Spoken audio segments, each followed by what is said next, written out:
प्रोजेक्टला सई मॅमचा पण स्वभाव इतका छान, इतकं की आम्ही जेव्हा प्रीमियरला गेलो तर माझं नाव सुद्धा लक्षात ठेवलं होतं.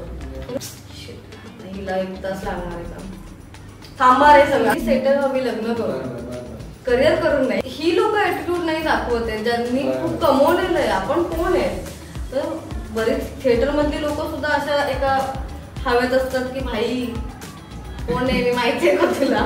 नाही माहितीये तुला, स्वतःला माहितीये का तू कोण आहे ते? मला वाटतं रोज वरती यायचं, रेश्मा घाबरलेली आहे. मला असं तिला इमोशन आहे की नाही दुसरं, ती रोज उठल्यापासून घाबरते. काउंटर लावा, काउंटर काय करायचं? प्रवासावरती बाथरूम प्रवास म्हणाला बरोबर बाथरूम दिसलं किंवा मलाही विचारलं जायचं किंवा बोललं जायचं की अशा अशा गोष्टी आहेत, तू आहेस का comfortable? Lower middle class family आणि घरात मोठी मुलगी, कोणी नाही विचारत. आमचं डिरेक्टर पण चिडायची मजा येते की नको हे प्रश्न तू रोज रोज नको काढूस. स्वतःलाच मग देईन की मी स्वतः खूप स्वतःची सोबत केली.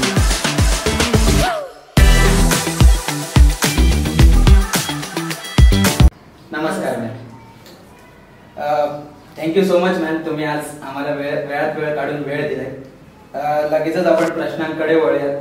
माझा पहिला प्रश्न हाच आहे की या प्रवासाची सुरुवात कशी झाली?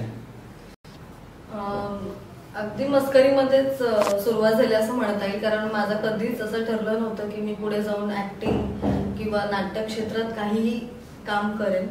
पण मी ज्या ऑफिसमध्ये कामाला होते तिथे एक कमर्शियल नाटकासाठी बोलणं चालू होतं आणि मी अगदी मस्करीत म्हणाले होते मी काम करेन. आणि मग प्रवास सुरू झाला आणि जेव्हा त्या नाटकाची तालीम सुरू झाली तेव्हा मला कळालं की अरे इतकं सोपं नाहीये. हे जितकं दिसतंय की वाक्य वाचा आणि बोला, इतकं ते सोपं नाहीये. त्या भाषेची समज, भावनांची समज, हे सगळं खूप गरजेचं आहे. माणूस म्हणून असते ती वेगळी आणि एक ऍक्टर म्हणून अभिनय करताना असावी ती वेगळी. त्यामुळे मी वेगवेगळे वर्कशॉप्स केले आणि मला त्या कार्यशाळांची खूप मदत झाली आणि अनायासे मला खूप चांगले गुरु पण मिळाले. अनिरुद्ध कुटवड असतील, प्रसाद वनारसे असतील, श्रीकांत भिडे असतील, तर त्यांच्यासोबत हा प्रवास सुरू झाला. आणि मी हे कायम म्हणते की रोज प्रेमात पडावं असं माझं एक क्षेत्र आहे आणि मला रोज प्रेम येतं माझ्या या ऍक्टिंग वरती की अरे रोज काहीतरी नवीन शिकायला मिळतंय, कधीच बोर होत नाही. सो इंटरेस्टिंग सुरू झालाय हा प्रवास. छान मॅम, तुम्ही म्हणाला आता बरेच तुमचे गुरु आहेत, त्यामधून एक मुख्य एक आपल्या बोलताना आपल्या पाठीवरती एक जो थाप मारणारा व्यक्ती असतो, तो मेन म्हणजे तुमच्यासाठी कोण होतं सुरुवातीला किंवा आता तुम्ही कार्यरत आहात, तर तुम्हाला कोण वाटतं असं मेंटॉर म्हणून तुम्ही कोणाकडे पाहता? असं खरोखर एका माणसाला पूर्ण श्रेय देणं तसं शक्य नाहीये. त्यातल्या त्यात मी स्वतःलाच मग देईन की मी स्वतः खूप स्वतःची सोबत केली. पण मार्गदर्शन म्हणून सुरुवातीला मी जे वर्कशॉप केलं होतं गणेश माने यांचं केलं होतं, ललितचे ते आता तेव्हा विद्यार्थी होते, आता ते पासआउट झाले. त्यानंतर अनिरुद्ध कुटवड सर असतील जे NSD पासआउट आहेत आणि ते मार्गदर्शनच करतात किंवा त्यांची नाटकंही आहेत आता बरीच काही. प्रसाद वनारसे आहेत, त्यांची संस्था आहे IAPAR, आयपारी बऱ्यापैकी माहिती आहे सर्वांना. त्यांच्या इथे मी मेंटॉरशिपचा एक प्रोग्राम जॉईन केला होता जो 1 वर्षांचा होता, ज्याची मला खूप जास्त मदत केली. तर ज्यांना असं वाटतं की अरे ऍक्टिंग ठीक आहे, भावना ठीक आहेत, पण ह्याचा बिझनेस काय, शेवटी आपण हे करिअर म्हणून निवडतो. सो ह्याच्या सोबतीला ह्याचा मी पुढे करू काय, एकदा मला ऍक्टिंग आली, पॅशन आहे, छंद आहे, आवड आहे, सगळं ठीक आहे, पण ह्याच्यातनं मी ह्याला जनरेट कसं करू, ह्याच्यातनं मला पैसे कसे मिळतील. तर हा बिझनेस समजून घेण्यासाठी मला त्या मेंटॉरशिपच्या प्रोग्रामची खूप जास्त मदत झाली. सो मला असं वाटतं सुरुवातीला मला ऍक्टिंग क्षेत्राबद्दल थोडीशी माहिती झाली, त्यानंतर मला मेंटॉरशिप प्रोग्राममुळे या बिझनेस बद्दल माहिती झाली. सो असा हा प्रवास आहे, एकाला श्रेय कसं देणार याच्यावर. तर मॅम आता तुम्ही म्हणालात वर्कशॉप, आता जे नवोदित कलाकार किंवा होतकरू ऍक्टर्स कलाकार असतात त्यांना कुठेची माहिती नसते वर्कशॉपची किंवा असं मेंटॉरशिपची किंवा जे काय, मग ते आपल्यासाठी खूप गरजेचं असतं.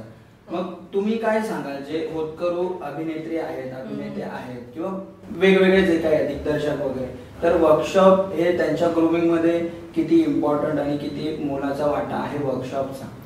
मला असं वाटतं आधी स्वतःला ओळखणं गरजेचं. कारण की काय होतं, प्रत्येक वेगवेगळ्या प्रकारचे ऍक्टिंग करणारे ऍक्टर्स आपल्याला बघायला मिळतात. पण मला कुठल्या प्रकारची ऍक्टिंग करता येईल, कुठल्या प्रकारची मला ऍक्टिंग आवडते आणि मग कुठल्या क्षेत्रात मला जास्त आनंद आहे, जसं नाट्य क्षेत्र आहे, सिरियल्स असतील किंवा फिल्म मीडियम असेल, आता वेब सिरीजचं पण सुरू आहे, पण कुठल्या क्षेत्रात मला कम्फर्टेबल आहे आणि मी कुठे करू शकेन, ह्या दोन्ही गोष्टींचा विचार स्वतःला माहित असलं की मग तसे गुरु आपण निवडायचे. आणि मार्केटमध्ये आपण एकदा रिसर्च केला की आपल्याला बरेच वेगवेगळे गुरु भेटतील, अगदीच भेटतील, पण प्रत्येकाचा एक्सपिरियन्स वेगळा असतो. त्यामुळे समज असणं गरजेचं आहे की अरे नक्की कशाबद्दल बोलतायत आणि ते आपण कसं समजून घेतलं पाहिजे. आणि सर्वात बेस्ट पुस्तकांशिवाय खरंच कुठला गुरु नाहीये. कारण सुरुवातीला असं वाटतं की अरे यार ही एवढी पुस्तकं कधी वाचणार वगैरे, पण एकदा तुम्ही सुरू केलं की मजा पण येते. आणि एक आपण म्हणतो ना, मोबाईलमध्ये आपल्याला एक व्हिज्युअल पटकन मिळतं, तसा एखादा गुरु जेव्हा असतो तेव्हा पटकन त्याचा एक्सपिरियन्स आपल्या समोर असतो. पण पुस्तकांमुळे व्हिज्युअल पण आपलंच, इमॅजिनेशन पण आपलंच, आणि ते मग कसं समजून घ्यायचंय ते कौशल्य पण आपलंच. त्याच्यामुळे मला असं वाटतं की वाचन जास्त हेल्प करेल नवीन लोकांना तरी. आणि त्या वाचनामुळे जेव्हा मग पुढचा माणूस कुठल्याही गोष्टीबद्दल बोलत असेल तर ते समज पण जास्त असेल, कारण अच्छा हे याच्याबद्दल मी वाचलंय आणि आता हे प्रॅक्टिकली त्यांच्या एक्सपिरियन्स मध्ये त्यांना याची मदत झाली होती, असं होऊ शकतं. आता असं म्हणायला हरकत नाही, तुम्ही म्हणजे आता म्हणालातच, पण तुम्ही सिरियल पासून वेब सिरीज, मूवीज तिन्हीचा आढावा तुम्ही घेतलेला आहे. म्हणजे जसं आता तुम्ही म्हणालात की ते आपल्याला कळायला पाहिजे नेमकं आपल्याला आपण कुठे कम्फर्टेबल आहोत. मग मला हे विचारायला आवडेल तुम्हाला की तुम्हाला तुमचा कम्फर्ट झोन कुठे वाटतो, म्हणजे सिरियल, वेब सिरीज काय? कम्फर्ट अर्थातच मला थिएटर मध्येच मला असं वाटतं, जेवढा एक्सपिरियन्स आतापर्यंतचा आहे तर मला तो जर मी असं कम्पेअर करायचं म्हटलं तर थिएटर करताना मी खूप कम्फर्टेबल होते. पण मला असं वाटतं की आताच्या जी माझी कामं चालू आहेत मला स्क्रीन करायला पण मजा येते आता. हा एक्सप्लोअर मी आता करते. मी थिएटर 5 वर्ष केलं, पण मग त्या पिरियड मध्ये सुरुवातीला कळत नाहीये आणि कळायला लागले आणि मजा यायला लागली आणि मग कोविड आलं आणि त्यानंतर आता स्क्रीन की कळत नाहीये आणि आता मी एक्सप्लोअर करते. आता ठरवणं पण अवघड आहे तसं, पण म्हणजे आतापर्यंतच्या एक्सपिरियन्स वरून तरी मी थिएटर मध्ये बऱ्यापैकी कम्फर्टेबल होते. म्हणजे थिएटर तुमची पण सुरुवात बेसिकली थिएटर पासूनच आहे. हो, आणि ती प्रोसेस थोडीशी मला कम्फर्टेबलच म्हणता येईल की मला ते खूप छान वाटायचं. आणि प्रायोगिक नाटकं करायची, मी पुण्यात होते, पुण्यातच आहे आता अजूनही. तर ते एक प्रोसेस आहे की आम्ही रिडिंग करायचो आणि मग प्रत्येक ऍक्टिंगच्या ग्रामरवर, स्क्रिप्टच्या ग्रामरवर, एकमेकांच्या केमिस्ट्रीवरती आम्ही असं छान गप्पा मारायचो, छान त्याची प्रॅक्टिस असायची, त्याचे सेशन्स असायचे. तर ते मजा वाटायची मला. थिएटर नक्कीच आपल्या सगळ्यांच्या वाटचालीसाठी खूपच महत्वाचा टप्पा आहे. आता बऱ्याच ऍक्टर लोकांना नाही येत असं, बऱ्याच स्क्रीन असू दे किंवा थिएटर असू दे, ज्याला जे कम्फर्टेबल आहे ते करा. हे तर मला आठवतं तुमचं वारी बाई, हे पहिलं कमर्शियल नाटक माझं, जे मी म्हटलं की अगदी मी मस्करीत केलं. मस्करीत म्हणजे मग ते कसं म्हणजे तुम्ही मॅनेज केलं? मस्करी म्हणजे तेच की चक्री करूयात किंवा ह्याला काय म्हणतो आपण, ब्लॉकिंग करूयात असं म्हटलं. मला असं म्हणजे काय, म्हणजे करायचंय काय नक्की? मला ते थोडंसं तेव्हा इगोवर आलं आणि मग मी थोडं सर्च केलं की काय ह्याचं शिक्षण वगैरे काय असेल. हे बऱ्यापैकी लोकांना माहितच नव्हतं. माझ्या वेळी तरी मला माहितीच नव्हतं की बापरे ऍक्टिंगचं शिक्षण पण असतं. आणि मग मी थोडंसं इन्स्टिट्यूट वगैरे माहिती करून घेतले. पण माझ्या त्या पिरियड मध्ये मला जसं मी स्वतःला ओळखलं होतं तेव्हा की मला आता सध्या ऍडमिशन कुठे घेता येणार नाही. मी नाटक सुरू केलं, वर्कशॉप्स केले. मग जेवढे मला मिळाले, मी अगदी जे फ्रॉड असतात तेही वर्कशॉप्स केले. तिथे पैसे थोडे वाया गेले माझे. पण मला कळलं की ठीक आहे की एक्सपिरियन्स म्हणतो तसं चांगला होता, बरा होता म्हणायचं. मग मॅम तुम्ही म्हणजे एकांकिकेपासून सुरुवात केली, कॉम्पिटिशन्स केले, म्हणजे कसं? ते कधीच नाही. कॉलेज मध्ये तर कधीच मी भागच घेतला. माझं कधीच ध्यानीमध्येच नव्हतं की मी एखाद्या स्टेजवर उभा राहू शकते किंवा मी कॅमेरा समोर मी प्रेझेंट करू शकते स्वतःला. सो माझं असं कधी कायम इंजिनियर बनायचं, घरी आपला जॉब करायचा आणि मस्त राहायचं असंच होतं काय. आणि तरी पण ठीक आहे, म्हणजे सुरुवात झाल्यावरती तेच म्हणतो क्युरियस झाल्यामुळे ते ट्यूब लागली पेटली, चालू झालं ते. आता घरच्यांची कशी प्रतिक्रिया होते, म्हणजे आता इंजिनिअरिंग आणि अभिनय हे बरंच घरून थोडं नको नको असं असतं. मला असं वाटतं हे बोलणं कितपत योग्य मला माहित नाही, पण लोअर मिडल क्लास फॅमिली आणि घरात मोठी मुलगी कोणी नाही विचारत तुला जे करायचं ते कर. अगदी सगळ्यांच्या घरात हे नसावं, पण माझी फॅमिली मोठी होती आहे आणि मी घरात मोठी आहे, त्यामुळे मला असं वाटतं की त्या पिरियड मध्ये पालकांना हे असतं ना की मुलगी सेटल व्हावी, लग्न करून करिअर करून नाही. सो त्यावेळेला तो माझा डिसिजन होता आणि जे काही मला वाटतं आपण स्वतः जे घडवू शकतो ते दुसरं कोणी आपल्याला घडवू शकत नाही. सो आता हेल्प केलं आणि हो आता तर फॅमिलीचा सपोर्ट आहेच, कारण की त्यांना कळलं की मी करू शकते.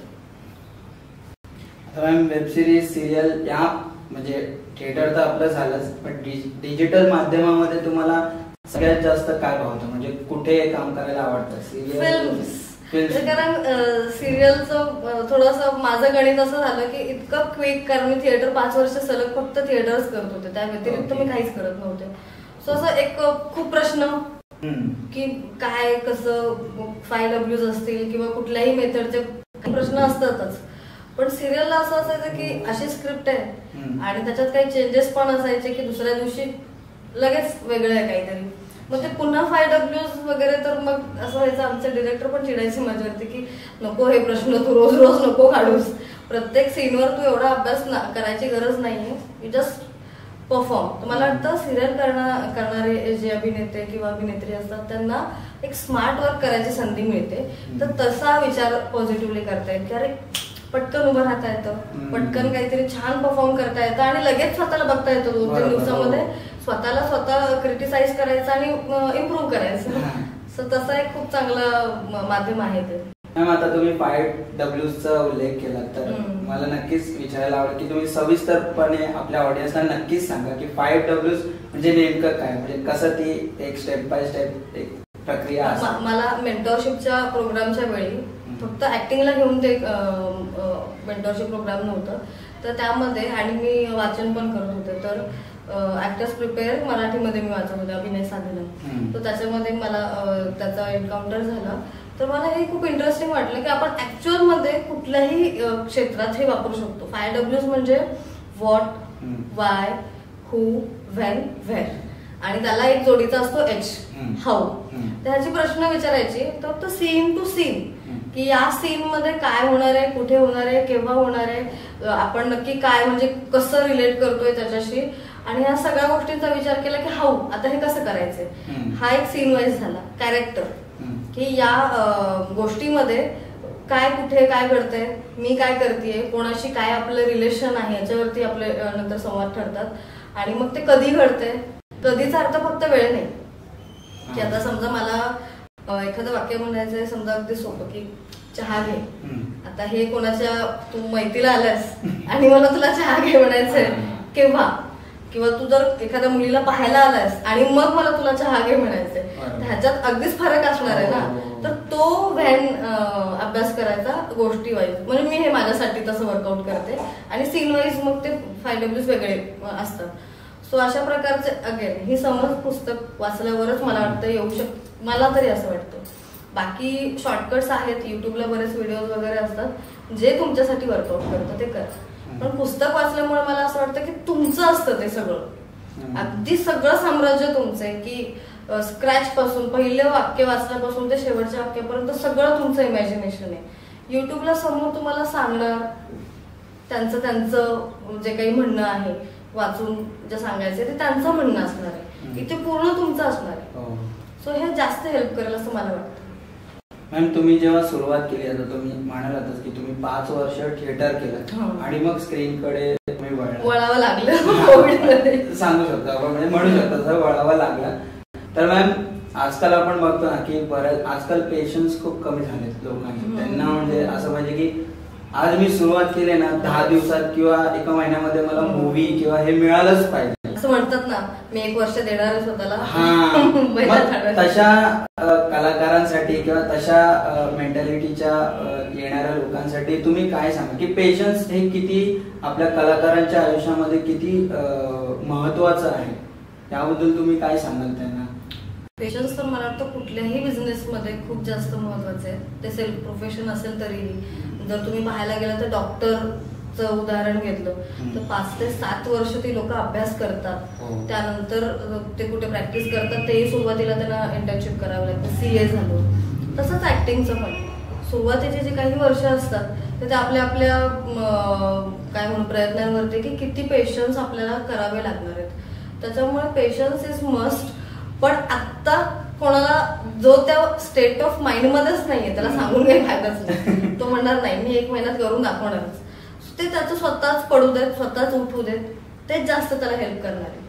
पण ज्यांना खरंच वाटतंय की मी ह्याच्यावर की काय गाईड करावं तर कन्सिस्टंट राहा. म्हणजे कन्सिस्टन्सीच आपली चावी आहे. नाहीतर काय होईल की एकदा आपण 1 महिना करणार, पुन्हा 2 महिने ब्रेक घेणार, तर ते पूर्ण नव्याने आपल्याला सुरुवात करावी लागते. कारण की एक प्रोजेक्ट झाला तो संपला, त्याच्यानंतर जे मध्ये जो ब्रेक होतो तर तुम्हाला म्हणजे असंच आहे म्हणतात ना की आपले छंद जोपासायला लोक इथे येतात. मग समजून जातात पुढचे लोक, अरे ह्याचा छंद होता बहुतेक गेला आणि मग परत आला की अच्छा हा परत आलाय. मग आता तेव्हा जे काम केलं होतं ते जर लक्षात असेल तर परत सुरुवात नव्यानं. नाहीतर मग काय. आणि आपल्या इंडस्ट्रीमध्ये तर ते म्हणतात दिसतो तो बरोबर असं त्याला काम मिळत नाही. पण तो त्यांच्या मागे त्यांचा काय इंटेन्शन असतं. दिसतो म्हणजे काय की अरे हा प्रयत्न करतो. मग ते प्रयत्न थांबलेले मला जर दिसले की अरे बाबा हा परत मी काम सुरू केलं आणि हा गेला तर ती पण एक रिस्क असते ना. पैसा 3ऱ्या माणसाने लावलेला, त्याच्यावरती अर्धी टीम वेगळी काम करते. रिस्क आहे ना. बिझनेस आहे. बिझनेस म्हणून काम केलं ना की सोपं जाणार लोकांना, समजायला खूप सोपं जाईल. ओके.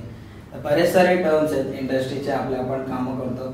तर एखाद्या आर्टिस्टला इंडस्ट्री सोबत जुळवून घेण्यासाठी किती वेळ लागतो बेसिकली? आता तुम्ही जेव्हा डिजिटल माध्यमांमध्ये आलात लॉकडाऊनमध्ये, ऑब्विस आहे जसं तुम्हाला थिएटरमध्ये ब्लॉकिंग, चक्री या सगळ्या टर्म्स नवीन होत्या. तुम्ही जेव्हा कॅमेरा समोर गेलात तेव्हाही काही टर्म्स तुम्हाला नवीनच असतात. मग त्यासोबत तुम्ही कसं कोप केलं? म्हणजे ते शिकायला तुम्ही वेळ घेतला की करता करता तुम्ही की गो विथ द फ्लो असं केलं? गो विथ द फ्लोच करावं लागलं मला. कारण माझ्यासाठी मला माहितच नव्हतं की काय टर्म्स. खूप मला एक तर लोक खूप चांगले भेटले, खूप चांगले. माझे जे सिरियलचे डिरेक्टर होते राजू सावंत सर होते आणि अमित सर म्हणून होते. तर त्यांनी इतकं समजून घेतलं की मी जर काही चुकले किंवा जर त्यांनी काही म्हणाले आणि मला ते टर्म कळाली नाहीये तर त्याच्यावरती छान मस्करी करायची. त्याच्यामुळे मला ते कायम आता लक्षात राहणार की अच्छा अच्छा त्याचा अर्थ असा होता. मग त्या ऍक्शन टेकच्या मध्ये जरी असेल तरी ठीक आहे. हा हा हा मला मी एक किस्सा सांगते की आता समजा असं जर असेल तर पॉइंट ऑफ व्ह्यू लागतो ना. तर मला सर म्हटले की आणि खूप सर शांत आहेत तसे राजू सर. ते म्हणाले की ठीक आहे तुझा ओके, आता एक हिचा काउंटर लावा. म्हटलं काउंटर म्हणजे काय करायचंय? आणि मी विचारलं माझ्या क्वार्टरला, अरे तू सर म्हणाले हिचा काउंटर लावा पण मला असं काही म्हणजे डायलॉगच माहित नाहीये काय. हो का, तुला स्क्रिप्ट नाही मिळाली का? त्याने वाढवलं पुढे. आणि मग मला मग थांबता मी सरांना विचारतो आणि त्यांचे खोडवाखोणी झालं सर माझं लक्ष नाही, मी शोधतेच आहे. आणि ते सरांना सर हिचा काउंटरची स्क्रिप्ट नाही मिळाली हिला. हो सर मला नाही मिळाली. असं कसं नाही मिळाली? बघू जरा इकडे या, कोणा ही स्क्रिप्ट नाही दिली का? आणि सगळे जसं त्याने एडीला विचारलं काउंटरची स्क्रिप्ट काय? सगळे इतके हसतायत. आणि मग शेवटी मला सांगितलं अगं तुझा जो क्लोज झाला त्याच्यानंतर जो लागणार आहे तो काउंटर. सॉरी मला माहित नव्हतं. असा किस्सा असे खूप छोटे छोटे असे खूप असं व्हायचं. नंतर मला असं ओके ओके अच्छा म्हणजे स्क्रीनची वोकॅब्युलरी आणि थिएटरच्या अर्थात खूप खूप वेगळे माध्यम. हो हो पेशन्स वरती तर आपण बोललोच, पण आता नवीन टर्म्स जसं तुम्ही म्हणाल की हे मग जाणून घेण्यासाठी आपल्याला वेळ तर द्यावा लागतो. बऱ्याच जणांच्या मनामध्ये ही सुद्धा भीती असते की यार कदाचित आता तुम्हाला जे काउंटर माहित नव्हतं ते तुम्ही सांगितलं किंवा त्यांना माहित पडलं किंवा तुम्हाला तशी माणसं भेटली म्हणून आपण एक म्हणू शकतो की जर तसंच कोणी एकदम कठोरच असतं किंवा ज्याचं असंच असतं की अरे हे पण नाही माहिती का असंही इंडस्ट्रीमध्ये बोलू शकतं. काय करणार पण आपल्याला माहित नसलं की ऐकून घ्यायचं. हा मग तेच माझा प्रश्न तोच होता की आपल्यासोबत जर असं घडलं की मग सगळे एकदम डिप्रेशन मध्ये जातं की मला हे पण नाही कळलं, मला असं बोलले. इगो डील करणं इतकं अवघडच आहे ते, त्याच्यामुळे तर आपल्याला एवढे मेंटल इश्यूज होतात. पण तेच खरं शिकायला पाहिजे की आपलं चुकलं ना की घ्यायचं मागे, अच्छा माझं चुकू शकतो, असं कसं मला माहितीच नाही माझं चुक असं ना, ठीक आहे इट्स ओके, आपण माणसं आहोत, चुका नाही होत आपल्याकडून, झाला चुका आणि अगदी सांगा मनमोकळेपणाने की सर सॉरी मला माहित नाही त्यामुळे मी विचारलं. आणि घेतात मग एवढी काय माणसं एवढी कठोर नसतात की असं कसं मग तुझी सिलेक्शनच नव्हतं व्हायला पाहिजे. आणि असं जर एखादा माणूस बोलला तर काय कसं झालंय ना सिलेक्शन करतोय ना काम. म्हणजे असं चालत्या प्रोजेक्ट मध्ये अचानकच अगदीच काढणार नाही एवढं तर एवढं जर काही मोठा चुका केल्या असतील तर मग त्याचे शिक्षा तर भोगावीच लागणार. मॅम आता आपण सगळ्या डिजिटल माध्यमांबद्दल बोलतोच आहे, तर मला वाटतं झीचा बॅनर आणि देव माणूस ही पहिली आहे म्हणजे फेस व्हॅल्यू मिळवून देणारी मालिका, तर त्याबद्दल कसं सांगा, म्हणजे काय सांगा तुम्ही, रेश्मा ही भूमिका तुमच्यापर्यंत कशी आली, की तुम्ही मिळवली, कसं? हे पण म्हणजे अगदीच मस्करीच वाटत होती मला आणि मी अगदी ऑडिशन्स देत होते. मी आधी थिएटर करतानाही देत होते पण त्याचा काही फार रिप्लाय कोणाचा यायचा नाही. आणि कोविडमध्ये होतं तर त्यामुळे जास्त दिवस जरी शूट असेल तरी मी घेऊ शकत होते. आणि त्याने सांगताना सांगितलं की झीच आहे. म्हटलं काय काही सांगतात झीचं वगैरे. म्हटलं ठीक आहे. मी अशी आई शेजारी बसली आणि मी असं सेल्फी मोडने वगैरे, कारण घरातच होते, बाहेर असल्यावर कसं आपण थिएटरमध्ये कोणी ना कोणी कॅमेरा वगैरे करतो, त्यामुळे माझी मी अशी ऑडिशन एक पाठवली. त्यांचा लगेच दुसऱ्या दिवशी फोन आला आणि त्या दिवशीच आमची थिएटरची मीटिंग होती की आता माहित नव्हतं ना की एवढे दिवस कोविडचं चालणार आहे, तर अख्खी कोविडचं संपेल 1-2 महिन्यामध्ये, तर तोपर्यंत आपण काय करायचंय त्याचीच ती मीटिंग होती. आणि म्हणलं ठीक आहे की जाऊ तरी, ह्याचं तरी बघूयात काय होतंय. त्यांचा कॉल आला की तुमचं सिलेक्शन झालंय पण एक प्रॉपर लुक मध्ये ऑडिशन पाठवा, तुम्ही जसं पाठवलंय बसून वगैरे असं नको. म्हटलं ठीक आहे पाठवते.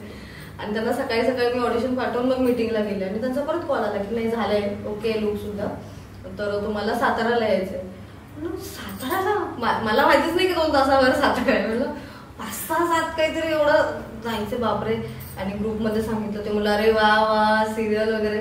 म्हणून दादा मला काही खरं नाही वाटत आहे.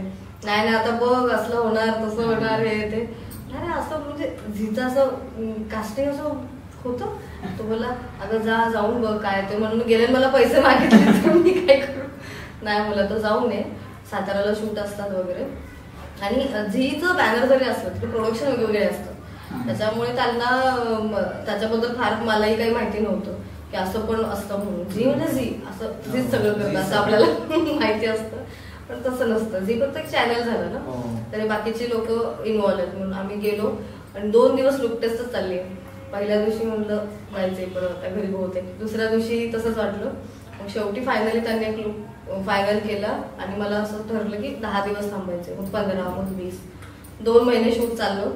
आणि सुरुवातीला जी होते थोडीशी की समजत नाहीये, माध्यम वेगळे, कधीच सिरियल केली नव्हती मी. आणि स्क्रीनवर पण म्हणून की शॉर्ट फिल्म्स केल्या होत्या किंवा कमी दिवसात, थिएटरच्या मधून आपण सुट्टी घेऊ शकत नाही, तर जेवढा वेळ मिळेल तेवढ्याच वेळेचं मी शूट घेत होते.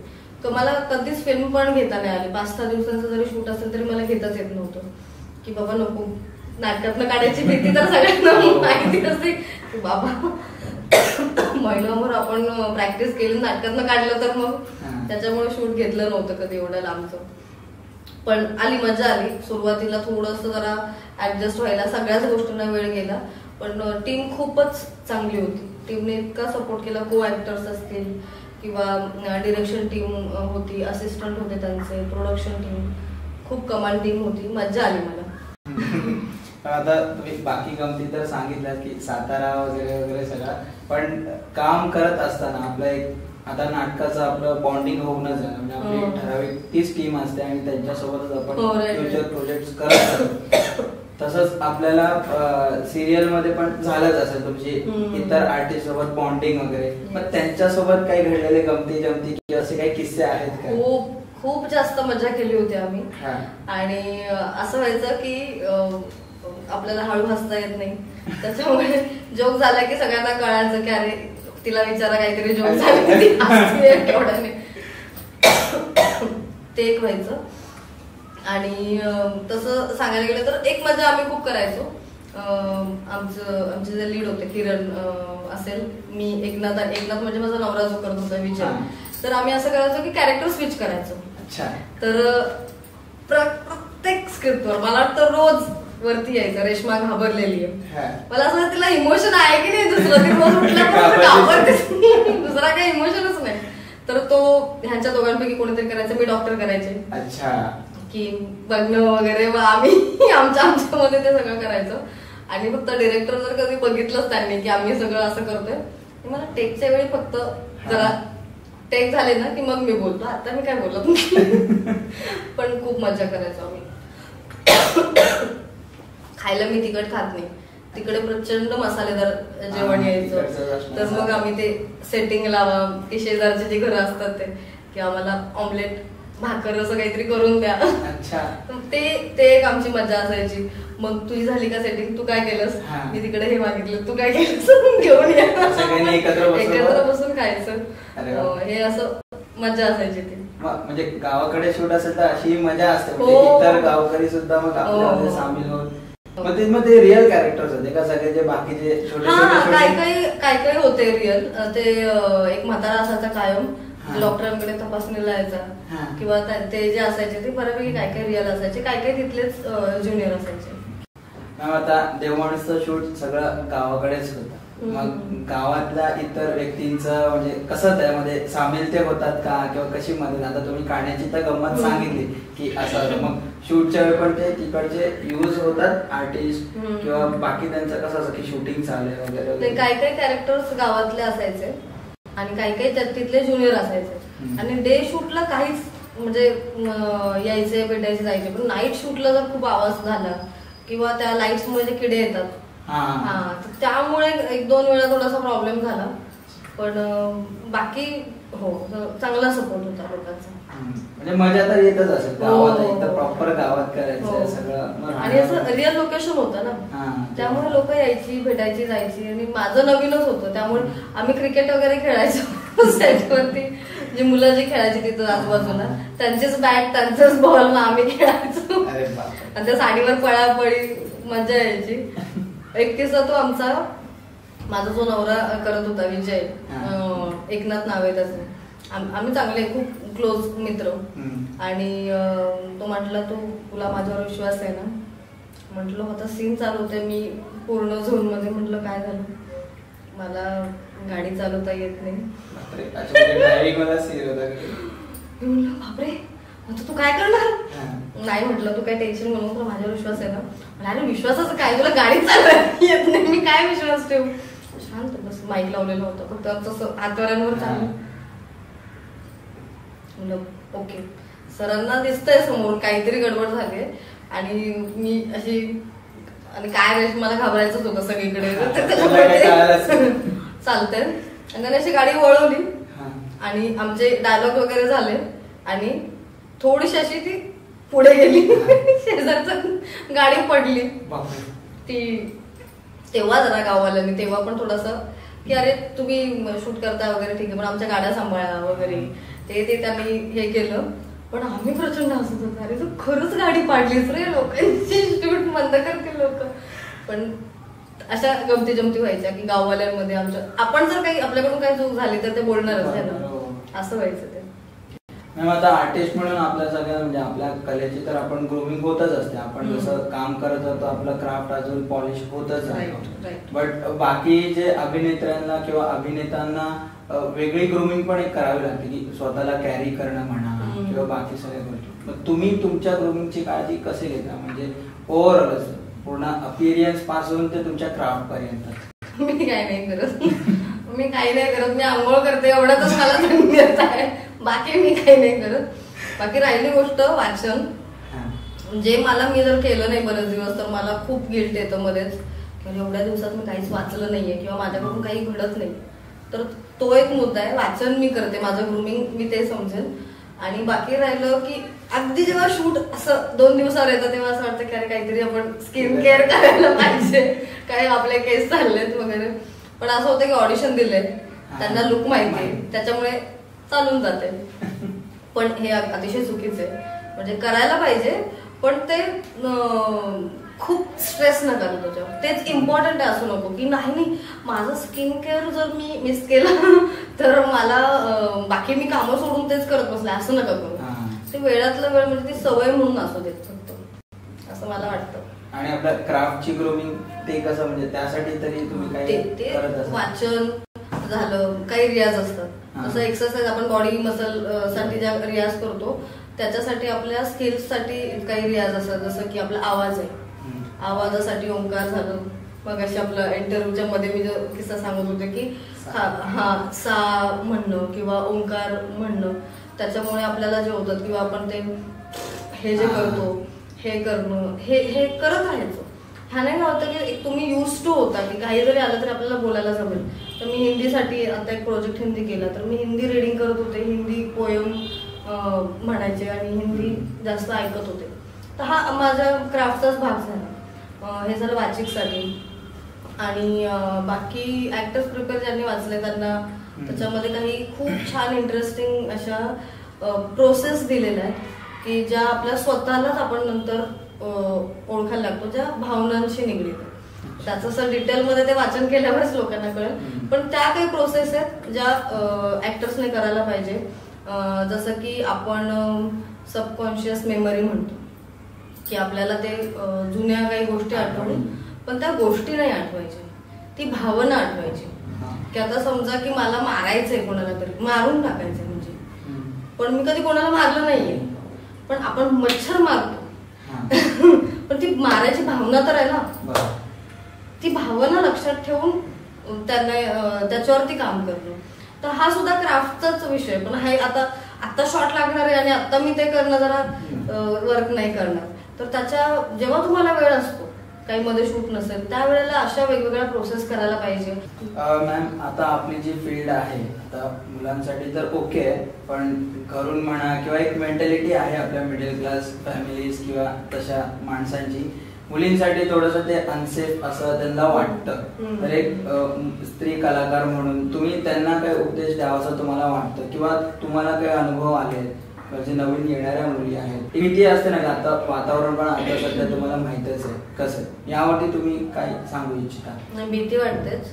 आणि नवीन ज्या मुली असतात तर त्यांना ते थोडंसं मॅनिप्युलेट किंवा रस्ता भटकवण्याचं काम करतात बरीच लोक.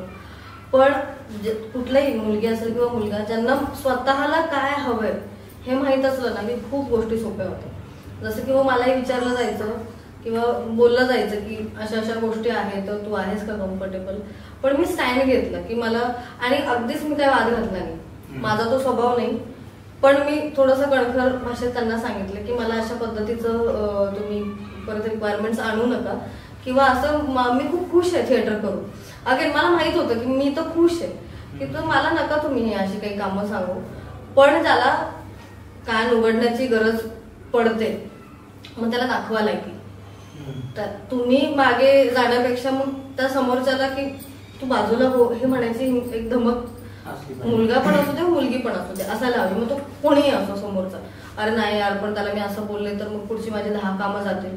काय करायचं तुला ते अशी 10 कामं करून जिथे तुझा सन्मानच नाहीये, जिथे तुला रिस्पेक्टच नाहीये, अशा तुला असं काही बोलण्याची जर कोणाची हिंमत होतीये मग तुला अशी कामं करूनच काय करायचंय.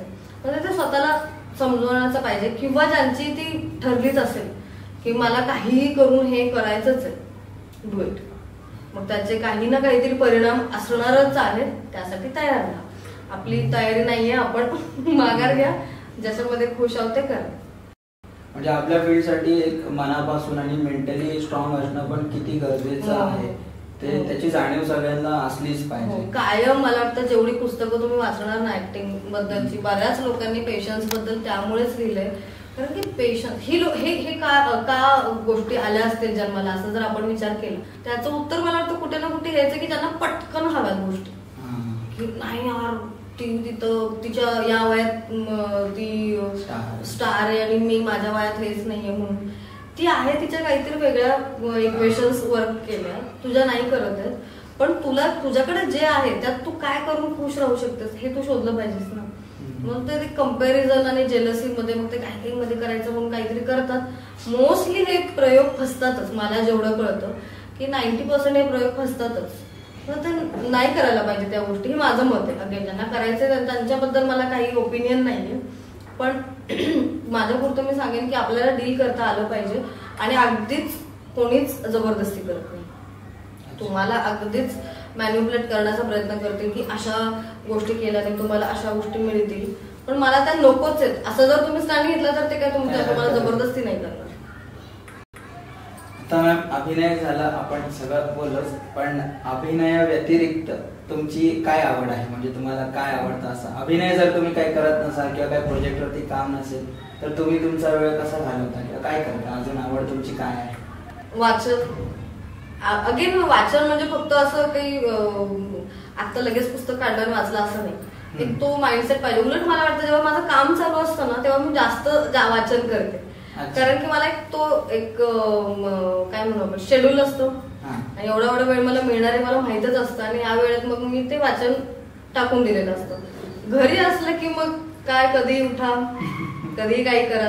मग मला कुकिंग आवडतं, मग मी वेगवेगळ्या डिश करत असतो. माझा मुलगा आणि मी दोघं मिळून काही ना काहीतरी बनवतो खातो, आणि रीडिंग झालं, गाणी ऐकणं झालं, डान्स आवडतो मला. माझा दांड्याचा ग्रुप आहे, आता झाली 10 वर्ष होतील माझा स्वतःचा ग्रुप करून, आणि त्याआधी मी दुसऱ्या ग्रुपमध्ये परफॉर्म करायचे. पण अगेन ती आवडच आहे, म्हणजे गरबा किंवा लोकनृत्य आवडतं. लावणी करायची अजून संधी आलेली नाहीये, पण गरबा करायला खूप आवडतं, डान्स करायला आवडतो. एकंदरीत डान्स, कुकिंग, वाचन. ओके.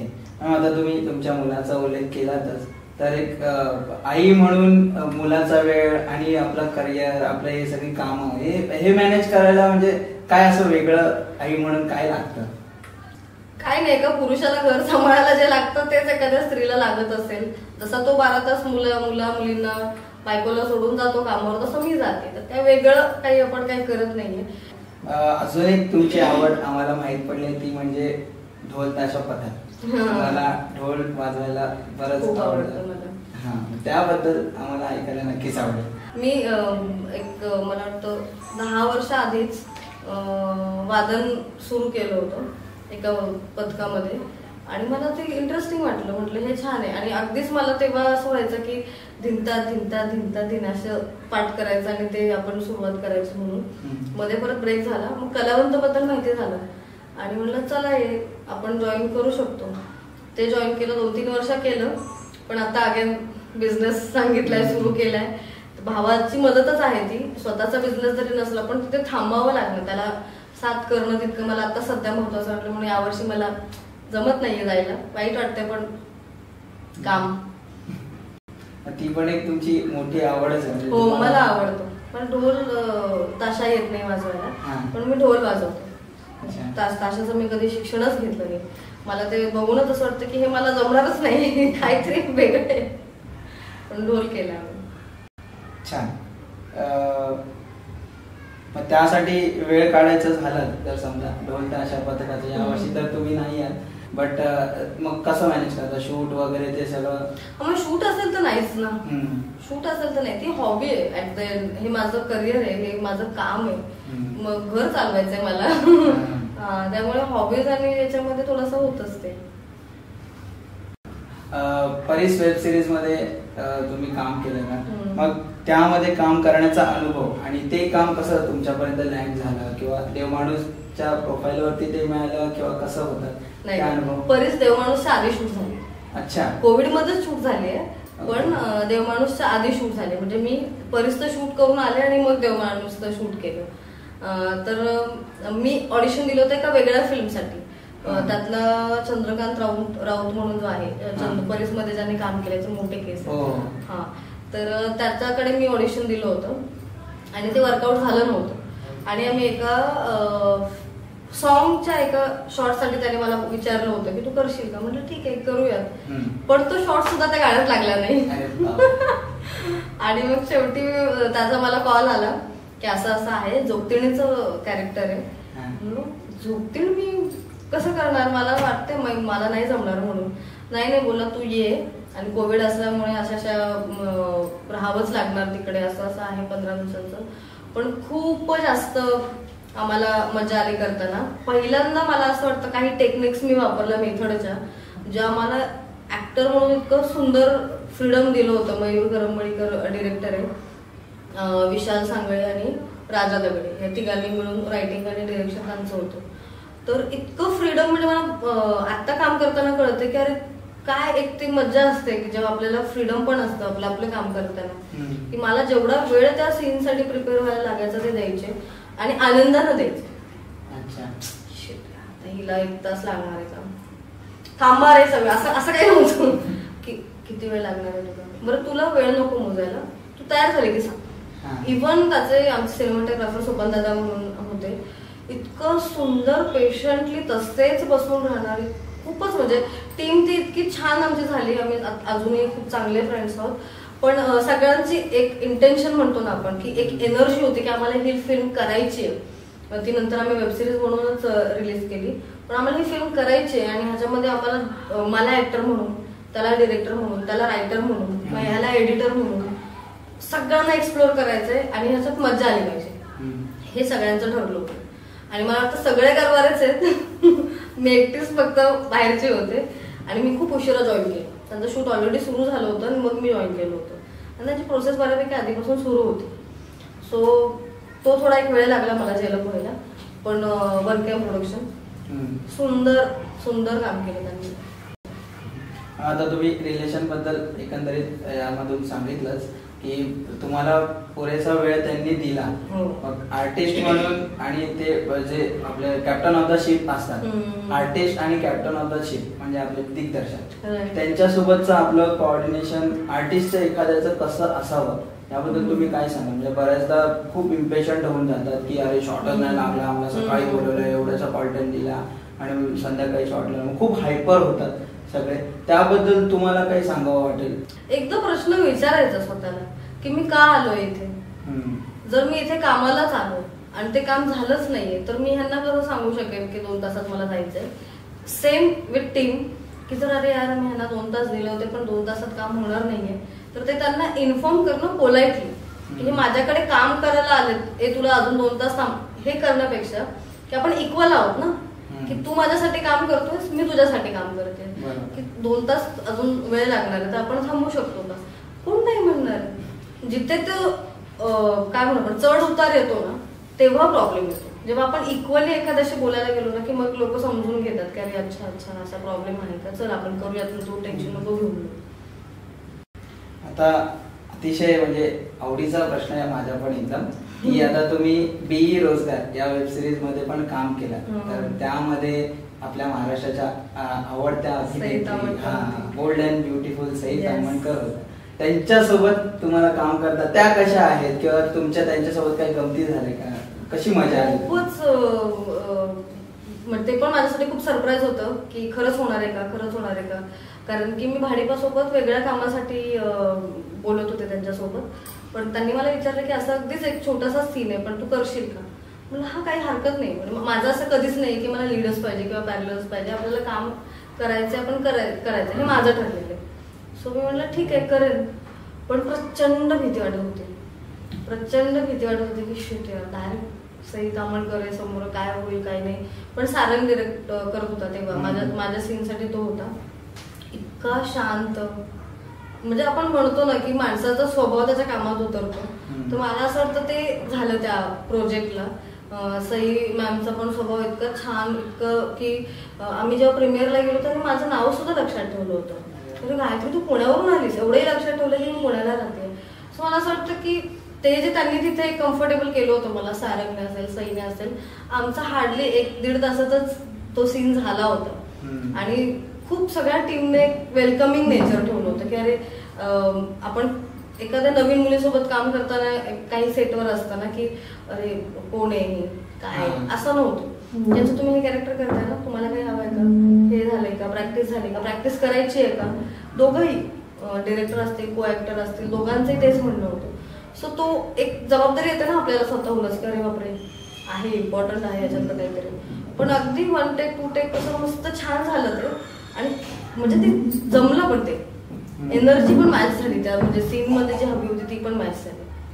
मजा आली, खूप मजा आली असेल. खूप मजा आली. आणि खूप असं कळतं की अरे ही लोक ऍटिट्यूड नाही दाखवत आहे ज्यांनी खूप कमवलेलं आहे. आपण कोण आहे.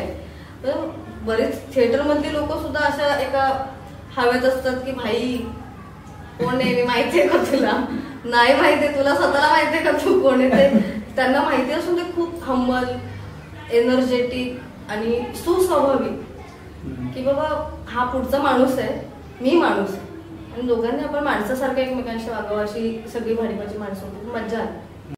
मॅम मला जाणून घ्यायला आवडेल की तुम्ही थ्रिलर झालं देव माणूस मध्ये, परिसारखी आधी हॉरर, मग तुमच्या आवडीचा जॉनर कोणता आहे म्हणजे तुम्हाला कोणता भावतं जास्त करायला?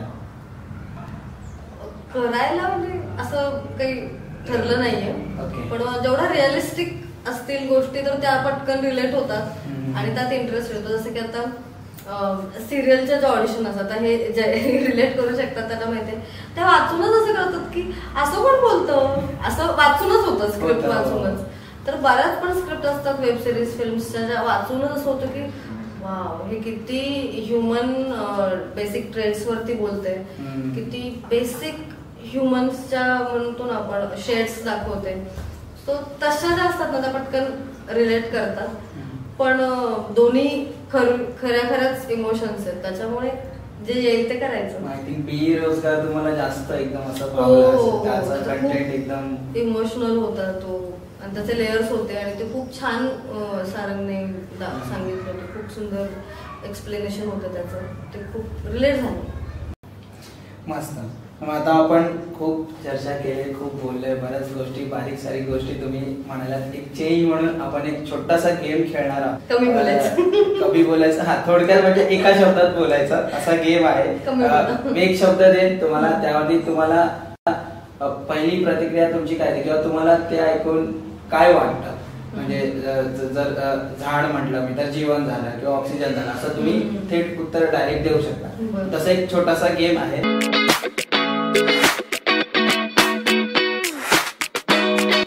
तर पहिला शब्द आहे नाटक. सिनेमा. मोठा कॅनव्हास. मिसळ. तिखट. मुंबई. एनर्जी. यश. सॅटिस्फॅक्शन. पुस्तक. प्रवास. बाथरूम समोर आहे, बाथरूम नसतात प्रवासात, पण वेगवेगळी माणसं, खूप माणसं. म्हणजे माणसं कधी कधी असं होतं की नको तेवढी माणसं, कधी कधी बघत बसायचं माणसं. प्रेम.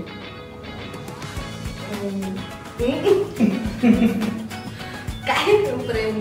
मातृत्व. डान्स. जिंग. आई. सर्व. खूप छान, मस्त. एकदमच रॅपिड आले आपल्याला, थोडासा पॉज झाला पण ठीक आहे, चालेल. मॅम खरंच खूप मजा आली. प्रवासावरती बाथरूमच सुचलं, प्रवास म्हणाला बरोबर बाथरूम दिसलं. ठीक आहे, आता सुचू शकतं तुम्हाला. पहिली प्रतिक्रिया जी आहे ती आली ती तुम्ही दिली. तर असाच एक हा गमतीचा आपला सेगमेंट होता. तसंच एक खूप आपल्या सेगमेंटचं नावच आहे बोल प्रो. बोल प्रो म्हटलं की स्वतःशी संवाद, असा आम्ही तो टॅग दिलेला आहे. तर तुम्ही बघू शकता आपण एक सेटअप केलेला आहे फोनचा इथे. बऱ्याचदा आपल्या आयुष्यामध्ये आपण आपल्या मित्रांकडे, फॅमिली मेंबर्सकडे, जवळच्या व्यक्तीकडे व्यक्त होतो, पण कुठे ना कुठे आपल्यातला आपला एक भाग आपल्यातच असतो. आपण 100% कधी कधी नाही होत व्यक्त. मग ते स्वतःशी जे आपण एकट्यात असताना बोलतो ते म्हणजे बोल प्रो सेगमेंट. आता या सेगमेंटच्या मागचा हेतू हाच आहे की तुमचं तुमच्याशी काही बोलणं राहून गेलं असेल, काही असू शकतं, चांगलं वाईट, काही मनातलं बोलायचं असेल, काही राहून गेलेलं असेल, ते तुम्ही ठरवा. तुम्हाला आता एक कॉल येईल, रिंग वाजेल आणि तुम्हाला एक कॉल येईल. तो कॉल दुसरा तिसरा कोणाचा नसून तो तुमचाच असणार आहे. त्या समोर सुद्धा गायत्री बनसोडे मॅमच असणार आहे. मग तुम्ही स्वतःशी काय राहून गेलेलं किंवा स्वतःला मोटिवेट करण्याचं जे काय असेल ते तुम्ही बोलायचं.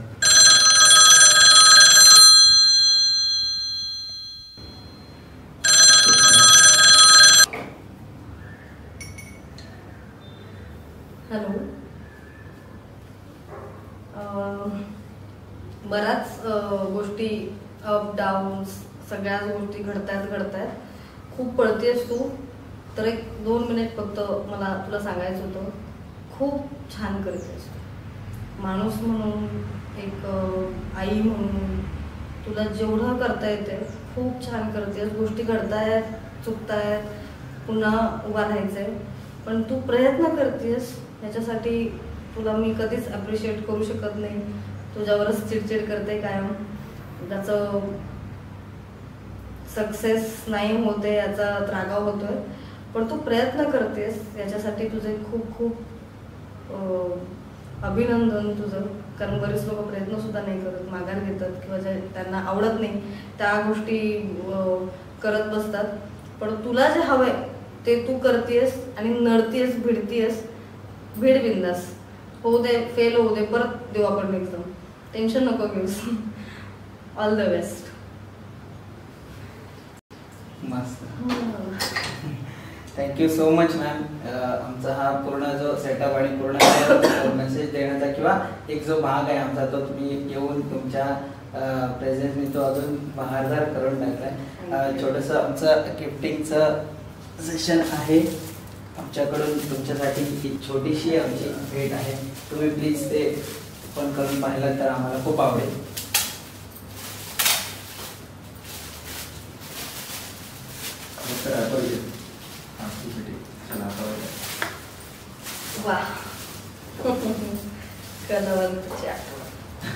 तुमच्या आवडीचंच आहे. ढोल पथक तुम्ही त्यामधलाच फोटो आहे. कोणी केलंय?